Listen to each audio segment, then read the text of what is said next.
साहब मुझे मेरी पत्नी के अत्याचारों से बचाओ। बिना बात के झगड़ती है, बुरी तरह मेरी मारपीट करती है। उसका दिमागी संतुलन इतना खराब है कि दांतों से मेरे गुप्तांग तक को काट खाया। झूठे केस में फंसाने की धमकी देती है। मंगलवार को जनसुनवाई में एसपी शैलेंद्र सिंह चौहान के पास से शिकायत जोरा तहसील के उम्मेदगढ़ बांसी गांव का एक युवक लेकर पहुंचा। 25 साल के युवक ने रघुराज पुत्र कल्याण सिंह कुशवाहा ने शिकायत करते हुए बताया कि उसकी शादी 24 जून 2018 को उसकी शादी राजकुमार उर्फ लक्ष्मी के साथ हुई थी।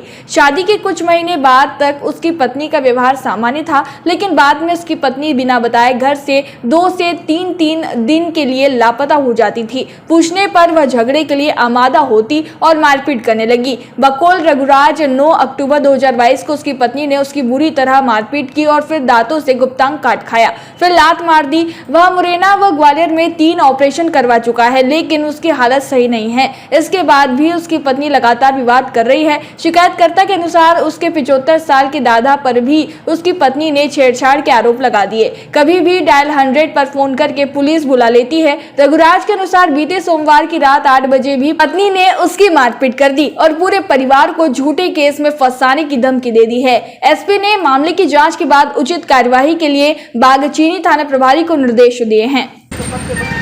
मेरी पत्नी ने मेरे प्राइवेट पार्ट में और अन्य पार्ट में मुँह से काट लिया था और लाल मुँह से मारी थी, जिससे मेरा मुरैना ग्वालियर में 3 ऑपरेशन हुए हैं मेरे।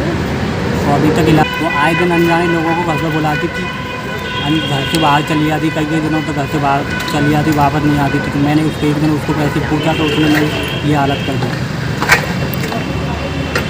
मुरैना से देवेंद्र सिंह राजपूत की रिपोर्ट।